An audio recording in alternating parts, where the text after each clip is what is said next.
साथियों नमस्कार, मैं डॉक्टर इंदुधर मिश्र आप सभी लोगों को आज के इस पावन समय पर हार्दिक बधाई देता हूं। आज ही के दिन महान गुर्जर प्रतिहार सम्राट मीर भोज का जन्म हुआ था। उनकी जयंती पर आप सभी लोगों को हार्दिक शुभकामनाएं एवं बधाई देता हूं। साथियों, मैंने जो शोध कार्य किया है वो गुर्जर प्रतिहार कालीन मंदिरों पर ही मैंने कार्य किया है। अपने शोध ग्रंथ में मैंने विस्तृत रूप से गुर्जर प्रतिहार काल के लगभग सभी मंदिरों के ऐतिहासिक एवं सांस्कृतिक अध्ययन को रूपायित करने का प्रयास किया है। आप सभी इस पुस्तक के अध्ययन से लाभान्वित होंगे। जैसा कि आप देख पा रहे हैं, हमारी ये पुस्तक है, इसका जो शीर्षक है वो है प्रतिहार कालीन मंदिरों का ऐतिहासिक एवं सांस्कृतिक अध्ययन।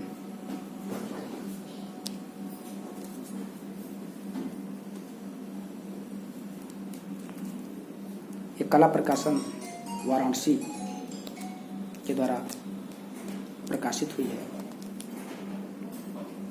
आप देख पा रहे हैं, इसमें गुर्जर प्रतिहार काल के मंदिरों के चित्र दिखाई दे रहे हैं। इस पुस्तक में मैंने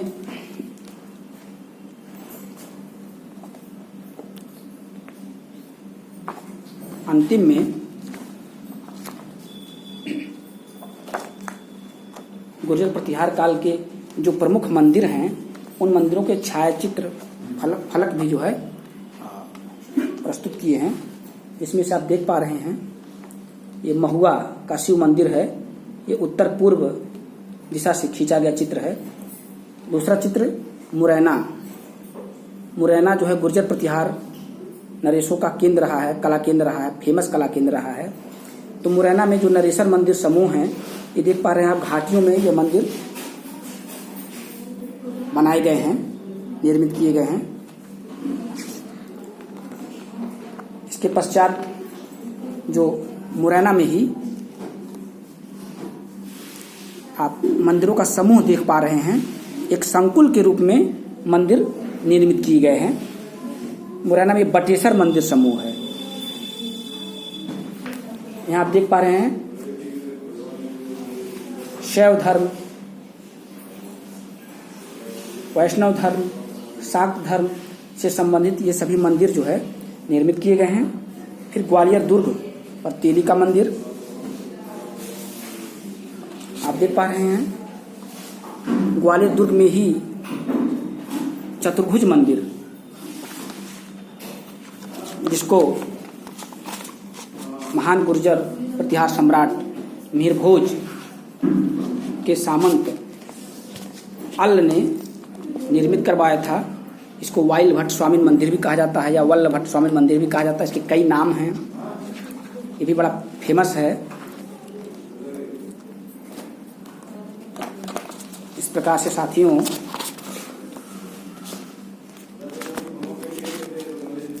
हमने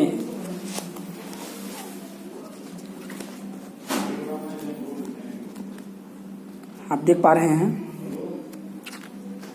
आगे के क्रम में जी, ये देख पा रहे हैं चतुर्भुज मंदिर है, ऊपर तेली का मंदिर है। ये सभी मंदिरों के छायाचित्र फलक हमने अपनी पुस्तक में दिखाए हैं। ये सास बहु मंदिर है ग्वालियर दुर्ग का।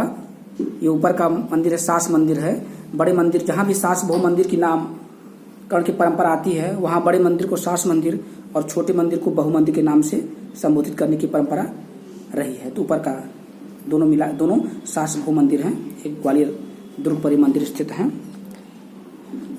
ये ग्यारसपुर में माला देवी मंदिर है। ग्यारसपुर का माला देवी मंदिर है, आप देख पा रहे हैं।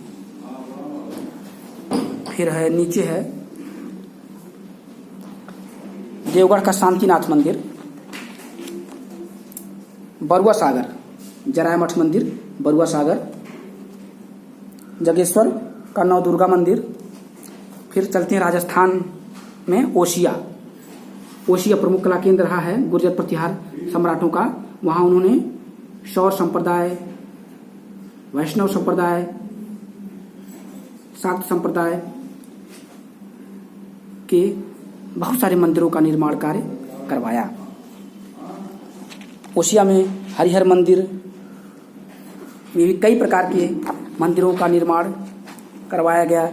विभिन्न विद्वानों ने इसको कई समूह में वर्गीकृत किया है। ओशिया का सूर्य मंदिर आप देख पा रहे हैं। नीचे ओशिया में ही पीपला माता मंदिर है। इस पृष्ठ पर आप देख पा रहे हैं इस छायाचित्र फलक 9 में ओशिया का सची माता मंदिर। नीचे की तरफ ओशिया में महावीर मंदिर। देखिए, गुर्जर प्रतिहार सम्राटों ने न केवल हिंदू धर्म के मंदिरों का निर्माण करवाया वरन जैन धर्म के मंदिरों का भी निर्माण कार्य करवाया, बौद्ध धर्म के मंदिरों एवं मूर्तियों का भी निर्माण कार्य करवाया। यानी कि गुर्जर प्रतिहार सम्राटों में सर्वधर्म संप्रदाय, सर्वधर्म समभाव की भावना विद्यमान थी। प्राय सभी नरेशों ने सर्वधर्म समभाव की भावना से ओतप्रोत होकर के मंदिरों का निर्माण करवाया। इनके जो सामंत शासक रहे, इनके सामंतों ने भी इन्हीं की परंपरा का अनुसरण करते हुए अपनी संस्कृति को संजोए रखने का प्रयास किया। आप देख पा रहे हैं ये बुचकला का विष्णु मंदिर है। बुचकला राजस्थान में पड़ता है। चित्तौड़गढ़ में का कालिका मंदिर। इस छायाचित्र फलक संख्या 11 में आहड़ मंदिर, आहड़ में मीरा मंदिर जिसको कहा जाता है वो निर्मित है। फिर जगत में अंबिका माता मंदिर। छायाचित्र फलक संख्या 12 में हर्षनाथ मंदिर है। ये हर्षगिरी की पहाड़ी पर है। हर्षनाथ शिव जी का मंदिर है। ये आप देख पा रहे हैं कितनी अच्छी कलाकृति को संरक्षित करने का प्रयास किया गया है। यद्यपि इसका शिखर टूट गया है लेकिन फिर भी अपने युग की कला को व्याख्यायित करने में यह मंदिर पूर्णतः सफल रहा है। अगले फलक में आप देख पा रहे हैं कुचदों का कुरैया वीर मंदिर है। फिर साबरकंठा गुजरात में भी गुर्जर प्रतिहार सम्राटों ने कला केंद्र का निर्माण करवाया। पहले हम इस पर चर्चा कर लेते हैं अपने छायाचित्र फलक पर। तो ये साबरकंठा रोड पर के मंदिर हैं। साबरकंठा में भी बहुत सारे मंदिर बनवाए गए इन नरेशों के शासनकाल में। अमरोल का रामेश्वर मंदिर है। मड़खेरा का सूर्य मंदिर है। देवगढ़ उत्तर प्रदेश में है। ये जैन धर्म का प्रमुख कला केंद्र रहा है। बड़ो पठारी में गडरमल मंदिर।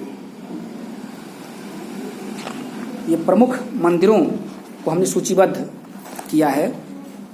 अनेकसा मंदिर इन्होंने बनवाए। देखिए, हिमाचल प्रदेश में ये मसरूर, कांगड़ा, शैलोत्कीर्ण मंदिरों का भी निर्माण इन सम्राटों ने करवाया।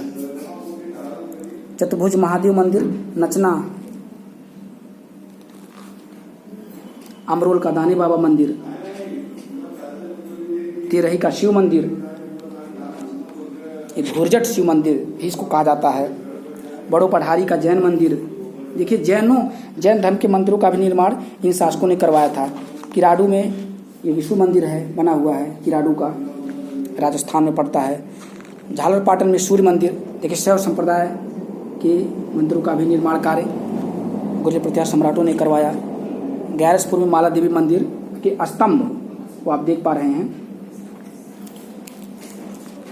इस प्रकार से हमने इस पुस्तक में गुर्जर प्रतिहार सम्राटों के योगदान का वर्णन किया है मंदिरों के संदर्भ में, उनकी ऐतिहासिक एवं भौगोलिक पृष्ठभूमि के संदर्भ में। सबसे मुख्य बात यह है कि गुर्जर प्रतिहार सम्राट का जो मूल केंद्र था वो गुर्जरत्रा भूमि से संबंधित था। गुर्जरत्रा भूमि के अंतर्गत तत्कालीन समय में गुजरात, महाराष्ट्र, मध्य प्रदेश का कुछ भाग, उत्तर प्रदेश के कुछ भाग आते थे। इसके अतिरिक्त इन्होंने पंजाब, हरियाणा, हिमालय की तलहटी में भी मंदिरों के निर्माण कार्य करवाए। इनका जो साम्राज्य विस्तार था बड़ा विस्तृत था। ये हिमालय की तराई से लेकर के उत्तर में, दक्षिण में आप चलें तो नर्मदा नदी, विंध्याचल पर्वत है, वहां तक इनका साम्राज्य विस्तार था। पूरब की तरफ चलें तो पाल साम्राज्य की पश्चिमी सीमा से लेकर के काठियावाड़, सौराष्ट्र तक इनका साम्राज्य विस्तृत था। तो इन सभी भौगोलिक क्षेत्रों में जो क्षेत्रीय आधार पर कई भागों में विभक्त थे, कई क्षेत्रों में विभक्त थे, तो क्षेत्रीय शैली में भी इन्होंने मंदिरों का निर्माण करवाया। लेकिन जो उनकी मूल विषय वस्तु थी निर्माण कार्य के मंदिरों के, वो एक ही थी। हालांकि अलग अलग क्षेत्रीयता का समावेश मंदिरों में दिखाई देता है। तो इस प्रकार से गुर्जर प्रतिहार सम्राटों में जो महान सम्राट थे, जैसे नागभट्ट द्वितीय को वास्तविक संस्थापक माना जाता है, मीर भोज जिसकी आज जयंती ही है, बहुत बड़ा दानी के रूप में भी इनकी चर्चा होती है। अरब यात्री सुलेमान इस मीर भोज जी को भारत का सबसे बड़ा दानी बताता है। तत्कालीन समय में इनके राज्य में सुलेमान आया था, अल मसूदी आया था हमारे देश में, तो वो मीर भोज को इस पृथ्वी का सबसे बड़ा दानी बताता है। और इनकी जो आर्थिक समृद्धि है, सेनाएं हैं, उनके बारे में भी इन्होंने बहुत सारे जो है बातें लिखी हैं अपने ग्रंथ में। तो कुल मिला करके इन्होंने जो मंदिर बनवाए, इन मंदिरों का जो सेंटर रहा, आदि सेंटर रहा, वो मुरैना जिला रहा। मुरैना जिला का जो नरेसर मंदिर है और बटेसर मंदिर, यहाँ बहुत सारे मंदिर बनाए। ये प्रारंभिक मंदिरों के प्रारंभिक स्टेज को प्रदर्शित करते हैं। इसके बाद जो भी मंदिर बने इनके साथ समय में या इनके पश्चात इनके सामंतों द्वारा, जैसे गाहड़वाल, चंदेल, कलचुरी आदि बहुत सारे के सामंत भी थे, तो इन सामंतों ने भी मंदिरों का निर्माण करवाया। तो सभी मंदिरों की पृष्ठभूमि में नरेसर और बटेसर मंदिरों को ही रखा गया। हालांकि गुप्त काल से ही मंदिरों का हमें दिखाई देता है, विस्तार दिखाई देता है। कृष्णदेव जी ने तो प्रतिहार काल के मंदिरों को उन मंदिरों का विस्तार बताया है। तो गुर्जर प्रतिहार सम्राटों ने अपने मंदिरों के निर्माण में कुछ नई चीजें लाई। जैसे कलाकृतियों के संदर्भ में अगर हम देखें तो चंद्रशाला का अलंकरण और घटपल्लव का अलंकरण बहुविध किया गया है। प्रतिहार सम्राटों ने अपने घटपल्लव का इतना अधिक प्रयोग कर दिया है मंदिरों के स्तंभों के नीचे और ऊपर कि लगता है कि एकदम ये भारतीय संस्कृति से ओतप्रोत हो गए थे। एक तो इनके समय में क्या हो रहा था कि पश्चिम भारत में मुस्लिम आक्रांताओं के आक्रमण हो रहे थे, जिसको हम अरब आक्रमण के नाम से जानते हैं। अरब आक्रमण हो रहे थे, तो उन बाह्य आक्रमणों से इन्होंने अपनी संस्कृति की रक्षा की और यहाँ जो स्थानीय विशेषताएं थी उसको अपने मंदिरों में उद्घाटित करने का महनीय श्लाघनीय प्रयास किया है। तो इस प्रकार से ये गुर्जर प्रतिहार सम्राटों ने न केवल भारतीय संस्कृति की रक्षा की, वरन मंदिरों की प्रचार प्रसार में भी महनीय योगदान दिया, अतुलनीय योगदान दिया। और आज गुर्जर प्रतिहार सम्राट मीर भोज की जयंती है। इस महान सम्राट के प्रति मैं नतमस्तक हूँ, क्योंकि जब हम इनके कार्यों का विश्लेषण करेंगे तो हमें पता चलेगा कि इन शासकों ने या इनके सामंतों ने या इनके आश्रय में रहने वाले शिल्पियों ने कितना परिश्रम किया, कितना कठोर परिश्रम किया। अंत में मैं आप सभी श्रोताओं को साधुवाद देता हूँ और आशा करता हूँ कि आप सभी गुर्जर प्रतिहार सम्राट मीर भोज एवं उनके पूर्वजों, उनके वंशजों को जानने का प्रयास करेंगे और उनकी इस कलाकृतियों को अमर बनाने में अपना अमूल्य सहयोग देंगे। धन्यवाद।